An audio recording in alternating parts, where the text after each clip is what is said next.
Olá, espero que você esteja bem.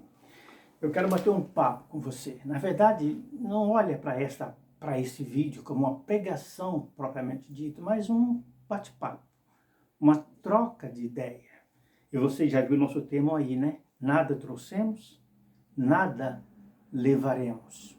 E quando nós tratamos desse assunto à luz da palavra de Deus, nós vamos nos conscientizar que por mais que a gente evite falar sobre a nossa partida deste mundo, ou seja, a nossa morte, que tem pessoas que não gostam nem de falar sobre o assunto, tem uns que têm um verdadeiro pavor de abordar esse assunto, mas uma coisa nós temos que ter consciência, queira ou não, goste ou não, a morte é uma realidade e ela vem para absolutamente todos. Mais cedo ou mais tarde, nós vamos ter que enfrentar esta realidade. E eu espero, tomara, que ainda seja bem mais lá na frente. Mas não compete a mim e nem a você determinar esse dia. Esse dia pertence ao nosso Deus. Veja, nada trouxemos, nada levaremos. Eclesiastes, no capítulo 5, no versículo 15, ele confirma algo que nós já sabemos. Porque todas as pessoas, quando nascem, elas chegam aqui sem absolutamente nada. A gente costuma dizer que é até inocente. Nem coisas materiais e nem coisas abstratas, como, por exemplo, egoísmo, orgulho, presunção, malícia, pecados e etc, etc, etc. Não é verdade? Ela chega sem nada, nem materiais, repito, se alguém não correr lá colocar uma roupinha na criança, dependendo do tempo, se for muito frio, ela vai até morrer de frio, porque ela não traz absolutamente nada. Eclesiastes confirma essa verdade no capítulo 5, no versículo 15, ele fala assim: como saiu do ventre de sua mãe, assim nu voltará, indo-se como veio. Nada tornará do seu trabalho que possa levar na sua mão. Olha que texto. Repito mais uma vez, o homem não traz nada.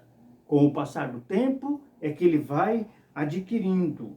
Você compreende? E muitas pessoas, se tornam autossuficientes e deixam de confiar em Deus. Vai adquirindo tanta coisa, repito, materiais, abstratas, vai adquirindo tantas coisas, e ele acaba se tornando autossuficiente. Deixa de confiar em Deus, faz do seu dinheiro o seu Deus. Tem muitas pessoas que vivem desta forma. Eu me lembro que uma certa feita eu li um artigo onde dizia que uma cidade da Alemanha, não me lembro exatamente qual era a cidade, mas nessa cidade tinha um cemitério muito grande e ao lado do cemitério passava uma avenida muito movimentada. O cemitério tinha um muro alto, como a maioria dos cemitérios tem, pintado todinho de branco, mas escrito com letra bem grande, letras garrafais. Todas as pessoas que passavam por aquela avenida, de a pé, de carro, de longe ele lia aquela frase e estava escrito assim: nós, os mortos que aqui estamos, por vós nós esperamos. Um dia nós fomos como vós, e vós serás como nós. Parece macabro, não é? Mas não é não, meu irmão, isso é uma realidade.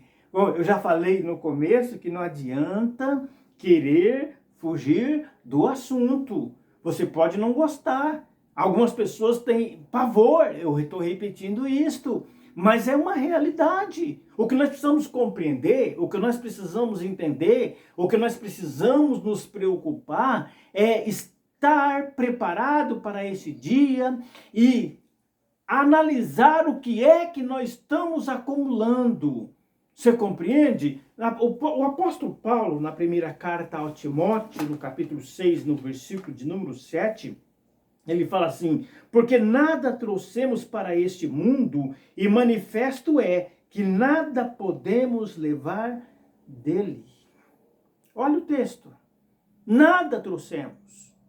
Nada vamos levar. A gente vê noticiários, a gente acompanha o que está acontecendo e você vê pessoas pessoas famosas, pessoas muito ricas, com fruto do seu trabalho, não estou aqui discutindo isto, você compreendeu? Mas que acumularam verdadeiras fortunas, compreende? E de repente, quase que inesperadamente para alguns, morre, acontece um acidente, morre, e você vê toda aquela fortuna fica aí.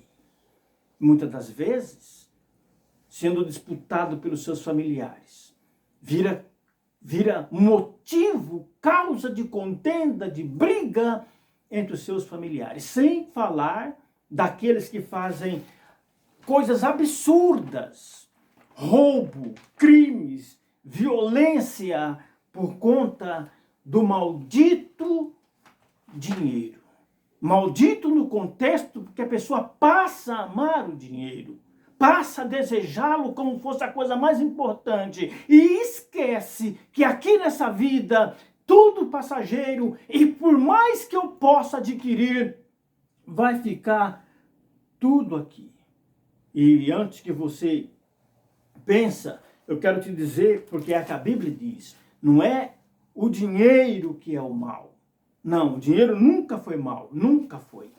Você compreende? Algumas pessoas interpretam isso de uma forma totalmente errada, mas a palavra de Deus nos diz isso. Ela fala que é o amor ao dinheiro. Olha só, 1 Timóteo capítulo 6, no versículo 10. Ele diz assim, porque o amor do dinheiro é a raiz de toda espécie de males. E nessa cobiça, alguns se desviam da fé, transpassaram a si mesmo com muitas dores. Esse texto eu não vou esmiuçar, mas dá vontade de pegar cada detalhe desse texto, trazer de uma forma que possamos compreender, porque então alguém vai falar, então a gente não pode ter dinheiro, não pode trabalhar, não pode desejar, não só pode como deve. O trabalho digno, a conquista, cada conquista que eu puder trazer para a minha vida, para a minha família, trazendo conforto, trazendo segurança financeira, isso é absolutamente normal. A Bíblia até chama de prosperidade, que tem prosperidade bíblica e tem prosperidade dos homens. Você compreende? Quando você lê a palavra de Deus,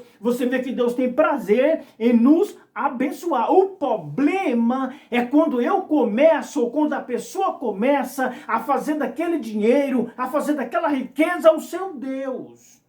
Ele passa a amar o dinheiro, ou seja, os bens, os bens materiais. Nós estamos vivendo um tempo hoje, já faz tempo, que as pessoas estão invertendo, estão amando as coisas e usando as pessoas, enquanto deveríamos amar as pessoas e usar as coisas. Você compreende? Óbvio que ninguém vai admitir, eu estou tão apaixonado pelo meu dinheiro, eu estou amando, mas as pessoas com as suas atitudes, com o seu procedimento de vida, você percebe, ela se torna uma pessoa absolutamente materialista. E tem mais. Aí você vê pessoas que fazem fortunas de forma desonesta, que tem aqueles que fazem de forma honesta, trabalhando dignamente, glória a Deus por isso, mas tem muitos que fazem fortunas de forma desonesta, pisando, roubando, deixando pessoas necessitadas, passando as maiores necessidades. Basta você ver os hospitais, basta você ver a situação do nosso país, enquanto muitas pessoas milionárias, riquíssimas, com dinheiro ilícito. E você vê que eles nunca estão contentes. Porque a Bíblia diz, Eclesiastes capítulo 5, versículo 10, o que amar o dinheiro nunca se fartará dele. Nunca se fartará dele. Eu estou satisfeito, agora pronto, agora eu estou sossegado. E agora eu não vou mexer com mais nada desonesto, muito pelo contrário. A Bíblia fala que um abismo chama outro abismo. Você vê pessoas que roubam fortunas, leva aquela quantidade enorme de dinheiro, na semana seguinte, no mês seguinte, já está fazendo um novo assalto. Você compreende? Porque existe aqueles que são materialistas. Eles são materialistas e se esquecem que no partir desta vida nada levará. Tudo ficará aqui. O Senhor Jesus, ele conta a parábola do rico insensato. E o homem, ele não foi chamado de insensato porque ele era rico, não. Ele não foi chamado de insensato porque ele era inteligente. Ele construiu galpões, ele se precaveu guardando no tempo bom, porventura chegasse um tempo de escassez, então ele se precaveu, mostrando-nos que ele era inteligente. Mas Jesus não chama ele de louco por isto. Jesus chama ele de louco porque ele se apegou tanto aos bens materiais que excluiu Deus da sua vida. Aí, em Lucas, no capítulo 12, se você quiser acompanhar essa história, você pode ler toda, do capítulo 13 até o versículo 20. Mas no versículo de número 19, versículo 20, deixa eu ler o 18 também, ele, o rico, falando, ele diz assim no versículo 18, ele disse, farei isso, derribarei meus celeiros, edificarei outros maiores, ali recolherei toda a minha novidade, os meus bens, e direi à minha alma, alma, tens em depósito muito bens para muitos anos, descansa, come, bebe e folga. Olha ele.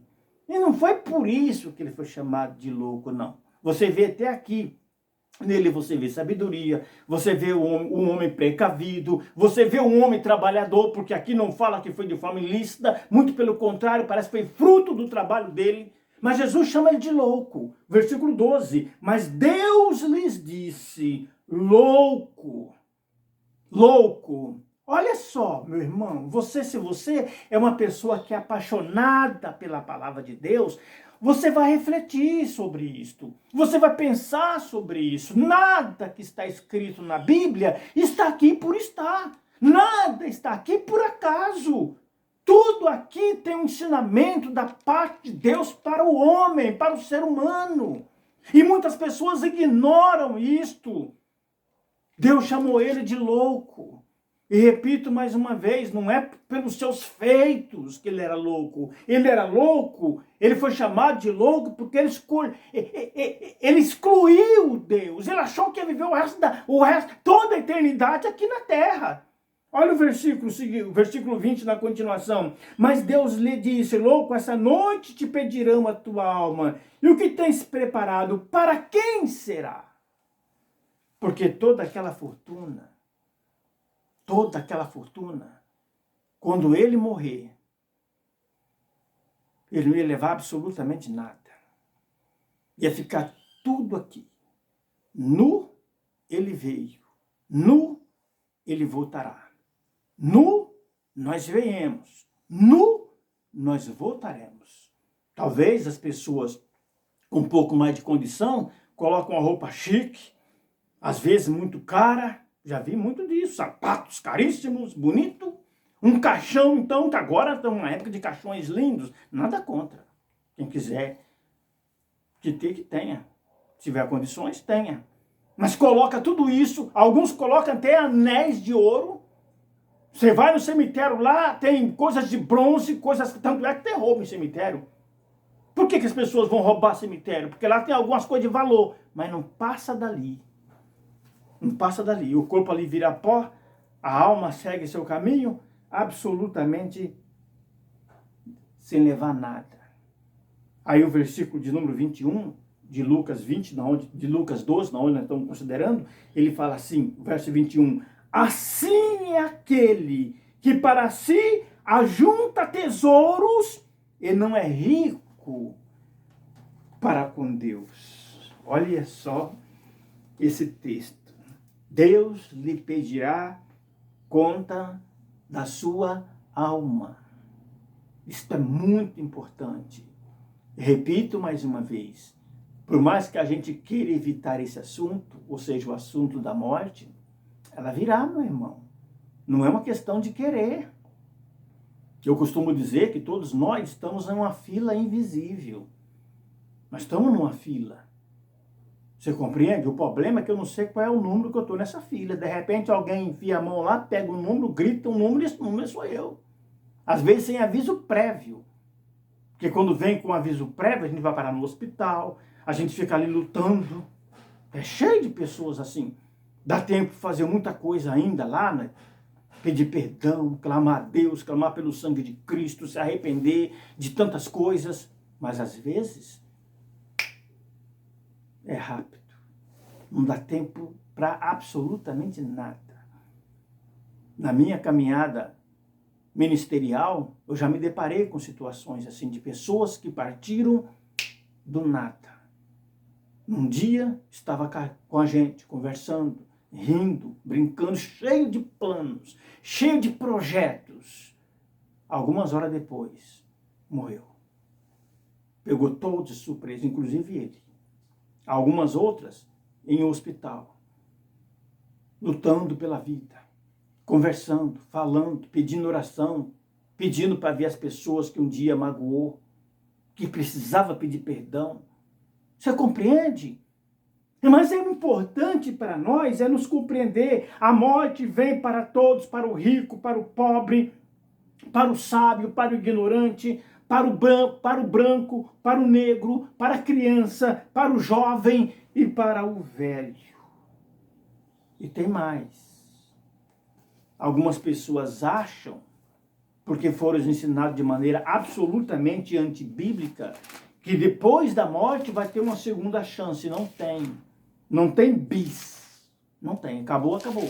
Olha só, se você crê na palavra de Deus, se você não crê na palavra de Deus, aí não tem como se fazer absolutamente nada. Continua crendo nas mentiras que as pessoas, muitas das vezes, elas falam sem conhecer a palavra de Deus. Olha só, Hebreus capítulo 9, no versículo de número 27. E como aos homens está ordenado morrerem uma só vez, vindo depois disso o juízo.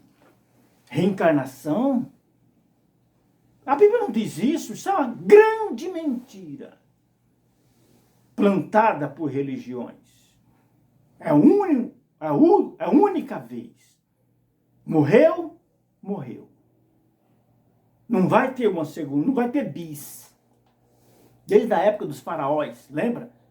Porque fazer aquelas múmias, porque eles criam que depois eles iam reencarnar e ia voltar para tomar posse de novo das suas riquezas, das suas fortunas.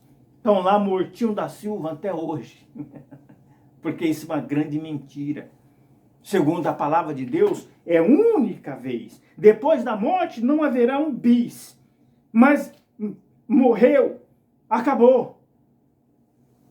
Você compreende? Não vai, acabou no geral. Nós vamos ter uma oportunidade de estar com Deus para todo sempre, que a Bíblia chama de vida eterna, ou no inferno, que a Bíblia chama de morte eterna. Isso é um fato. Um outro fato que eu acho muito importante, principalmente para todos nós, mas principalmente para aqueles que têm medo, que têm pavor da morte, entenda que Jesus Cristo, o nosso Senhor, o nosso Salvador, ele venceu a morte. A morte não é mais um problema para aqueles que creem em Deus e na sua palavra. Apocalipse capítulo 1, versículo 17 e versículo 18, onde ele diz assim, no verso 17 e 18, e eu quando ouvi, caí a seus pés como morto. E ele pôs sobre mim a sua destra, dizendo-me, não temas, eu sou o primeiro e o último, e o que vive. Fui morto, mas eis que aqui estou para todo sempre, amém. E tenho as chaves da morte e do inferno. Jesus venceu a morte. Eu não preciso temer a morte. Jesus venceu na cruz do Calvário, ele ressuscitou para nunca mais morrer. Você compreende? Então, para aquele que crê em Jesus, perdão, minha garganta falhou, para aquele que crê em Jesus Cristo, ele também vencerá. Ele também vencerá a morte. Não é por acaso que diante do episódio de Lázaro, da morte de Lázaro, as irmãs de Lázaro, totalmente desconsoladas, porque perderam uma pessoa que elas amavam muito, que era, no caso, o irmão o Lázaro. Jesus chega naquele lugar. Você conhece a história onde Lázaro ressuscitou. História muito conhecida na Bíblia Sagrada, narrada na Bíblia Sagrada. No capítulo 11, versículo 25 e 26, o Senhor Jesus diz para aquelas mulheres, versículo 25, disse-lhe Jesus, eu sou a ressurreição e a vida, quem crê em mim, ainda que esteja morto, viverá. A vida aqui na terra é uma só. Não existe bis. Não terá uma segunda chance. Reencarnação, a Bíblia nunca falou sobre isto. Isso não é invenção. Plantada, é uma mentira plantada, que muitos até hoje creem nessa mentira. Agora, quando morre, não acabou tudo, não. Não acabou, não está tudo acabado, não. Porque Jesus, já li o texto, Apocalipse capítulo 1, Jesus venceu a morte. Ele já narrou o texto e nós somos testemunhas. Ele morreu, mas ele ressuscitou. E aqui nós estamos vendo uma promessa maravilhosa da parte dele. No versículo 26, que eu vou estar considerando, ele diz assim, versículo 26, e todo aquele que vive e crê em mim nunca morrerá. Crê tu nisto? Claro que não está falando da morte física. A morte física, nós vamos passar por ela. Muito provavelmente. Você compreende? Acho que a única certeza que todos nós temos é essa, que um dia vamos morrer. Todos nós temos essa certeza. Às vezes nós não queremos encarar, hein? Compreende? Como que quisesse adiar o assunto. Mas é uma realidade. Então, aquele que crê em Cristo, olha o texto aqui. Aquele que crê em mim nunca morrerá. Aí ele fala, crê tu nisto? Você compreende? Claro que tem gente que não crê. Mas isso não é um problema nosso. Jesus é a plenitude da vida e ele tem poder sobre a morte.